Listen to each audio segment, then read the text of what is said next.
Hi Autophiles, Subhash here with the Toyota Innova Zenix Hybrid. This is the great-grandson of the Toyota Answer. So a lot of families had the Answer, even my family had an Answer. I had my first accident in the Answer and broke this hand. That's a story for another time.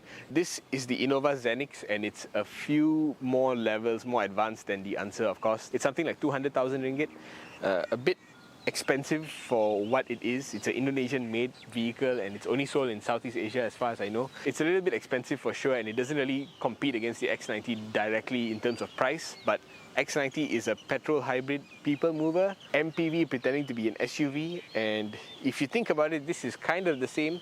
So this is not a full review, I'm just going to give you like an overall impression. So yeah, let's get into it. So I'm actually going to start off with design, and from the back here, it's a very boxy look. It's a lot like the Veloz, the Alza with the Toyota badge. Very boxy, squared off. You could almost mistake it for an SUV in terms of the layout of the looks and the proportions. There's a bit of chrome here. The hybrid version looks a bit different. It's got a few touches here and there, like this badge. The chrome, I think, is a different edition. Blacked out pieces here and there, the spoiler, and this bumper with the aggressive design. But over on the side is where you start to see the MPV genes coming in. Yes, it has a higher than normal ground clearance. I think the biggest giveaway is the way the roof kind of just keeps going on and doesn't really taper at all. The overhangs are also not very SUV-like in proportion. The whole ratio of the car is not very SUV-like from the side especially. You also get a hint of the MPV-ness when you look at the size of the rear door. It just basically goes on and on and on until almost like a quarter way through the rear wheel. The side is the biggest giveaway of it being an MPV. When you're looking at it from the front and the back, the SUV illusion is kind of there, especially if you look at it dead on. The big grille, the aggressive lights, the proportion of it, the hood kind of is very high up. It doesn't slope down quickly like on an MPV. Overall, a little bit of a better proportion look. But now let's go inside and look where the action really is. Let's start with the boot. It's a powered boot. So the weird thing about this boot is it kind of stops a little bit shorter than you expect. So I'm 6 foot tall and this is the highest it will go.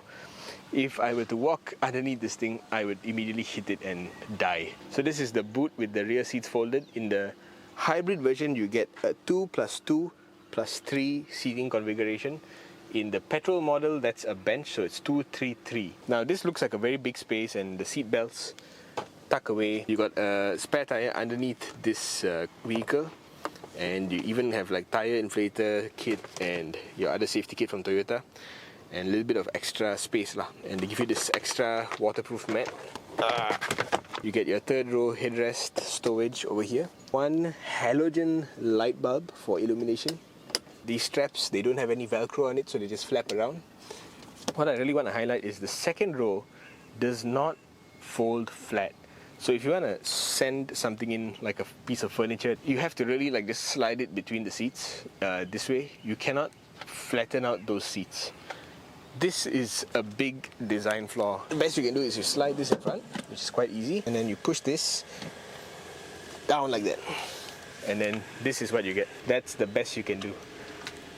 So yes, it is. It opens up the space up there, but not perfect lah. Ideally, what you would want to do is you want to fold the seat forward, which I really expected it to be able to do. Let's show you the rear most seats. So single touch kind of tumble action, very nice. The seat does not lock in this forward position, so you have to be a bit careful, because imagine you start driving alone here and you have stuff, some luggage or what around. This seat, the moment you accelerate, it's going to slide back, it's going to go forward, it's going to whack things around, so just be aware of that. Now you've got these textured plastic bits here to show you where your feet go.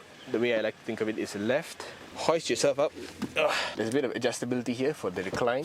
I could sit in front here and I could sit in that front passenger seat, and I definitely can sit in the back here. Legroom for 3 rows of 6-footers is not a problem. The headrest goes up all the way there.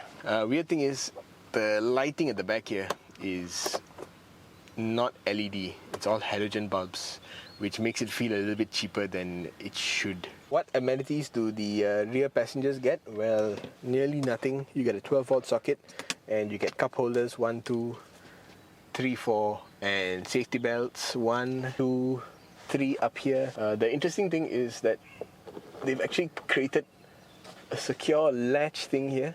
It kind of just clamps lah, and with a little bit of spring force. I've seen some actions where the thing doesn't clip in properly, so it kind of dangles and comes off a bit easily. This is pretty good. So a little bit of improvement here, a bit of Kaizen. And yeah, you get blowers 1 and 2, and yeah, you get handles lah. So that's about it for amenities for the third row. I'm gonna go out and show you the second row. Very easy to come out. You just, yeah, that's it. Actually, compared to the X90 and the Tiggo 8 Pro, this is the best vehicle for third row occupants in terms of accessibility. In terms of amenities, I think the X90 is a bit better, and they both have like more plug points at the back, but yeah, this one has more space, and the ease of access coming in and out is actually quite good. Only problem is like there's no big grab handle somewhere here, so when you come out, you gotta carefully maneuver. I think that's where the Nissan Serena has the edge or so, because it's really an MPV, so it's much lower to the ground, and there's like more places to grab to come out. So just setting this to the same position that I was kind of in before, same distance as that, and I'll just give myself a bit more recline. I think if you're ferrying around older people or children, this is fine. There is a small step, so maybe much older people will have a bit of difficulty climbing. Each one of these seats has this little dinky armrests in leather. I really don't like thin armrests like this, especially the ones that are attached to the seat. What's the point of having an individual seat if my elbows have to be tucked in like this? I want to sit like that, and I can't. So that's a minus for me. Cup holders, and then a little hook for like tapao food. There's one in the back also here, and then you can put something down here. When you press the button, it folds down. Down here you have another tapao hook, 4 kilograms. There's USB-C charging ports over here. Passengers at the rear get their own climate control, so you can set it to auto, or you can manually increase the fan speed. You even get like, weirdly enough, ambient lighting level. Very weird thing to have. Oh, you have a light, and this light is also halogen. What is going on? It's 2024. Why got halogen bulbs? Anyway, yeah, ambient light is up here, and the good thing is this lah. You get a nice, huge panoramic sunroof.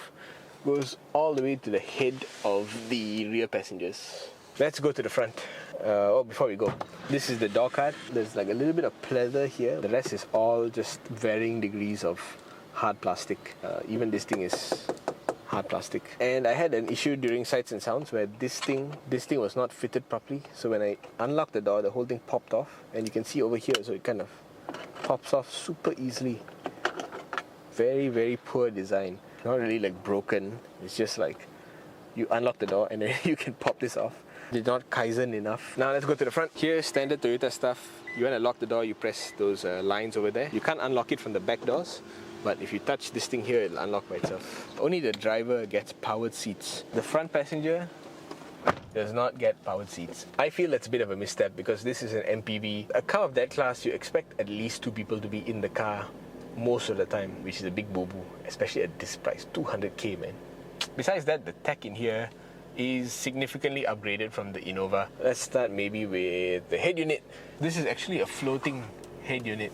This is how you should have done it from the beginning for all the products. Apple CarPlay, you can connect it with a wire down here. I think there's wireless Apple CarPlay, but I did not set it up for that. Everything else is quite basic. Once CarPlay comes into the picture, you don't really need to see all this nonsense. Interestingly, there's like GPS connectivity, so when you're driving, you can actually get some navigation information, so it'll tell you like, oh, speed limit is how much, you have a little warning there. So another interesting thing is semi-digital meter. More good stuff. Air conditioning has a good mix of physical controls and digital readout, but there's no like capacitive buttons. You got rear climate control over here.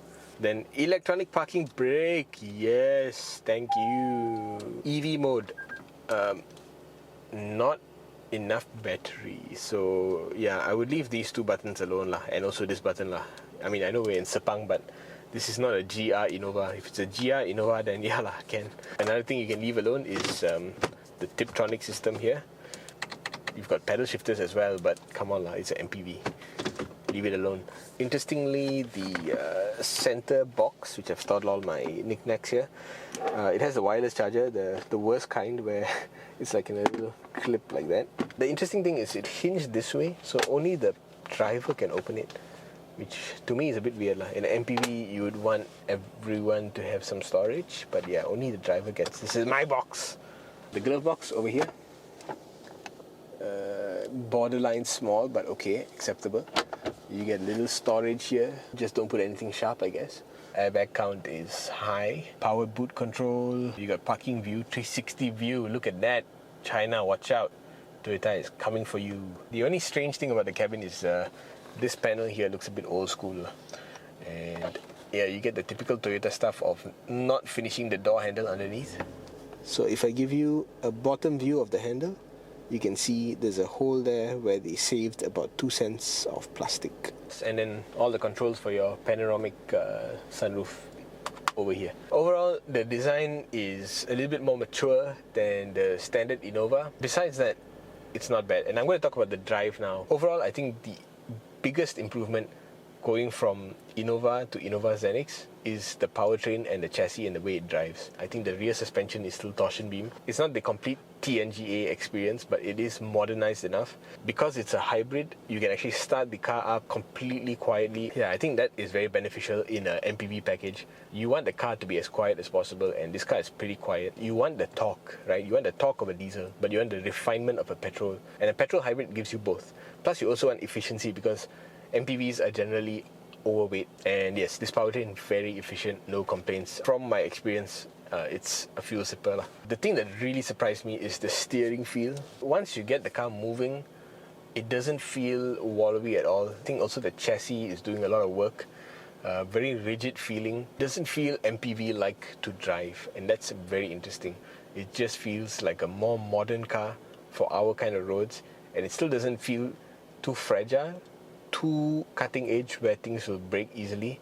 It feels like that nice blend, and I was skeptical about hybrid in a Toyota of this nature, Indonesian made, but having driven it and all that, I think it's a pretty good compromise. Now, should you go out and buy this car? It's a tough question. I think they've packaged it well with the sunroof and the equipment. There's nothing I could ask more of Toyota. So if you wanted a hybrid MPV that is modern Japanese, and you didn't want to get the Nissan Serena hybrid, I think this is a solid choice. Yes, you have to top up quite a bit, but it's solid. Personally, I prefer the MPV functions of the Serena, but I think as an alternative, this is like the conservative version of that lah. But if you want to compare this to like Tiggo 8 Pro, like it's nowhere near as luxurious lah. Like interior just feels cheap, really. There's no frills whatsoever. I'll put it this way, this car is more expensive than the Cherry Tiggo 8 Pro, but it feels, the cabin especially feels like half the price, maybe even 1/3 the price. Versus X90, this car is also more expensive, and the gap in quality is a bit smaller. It just doesn't feel like a $200,000 car lah. I'm really sorry, but that is my genuine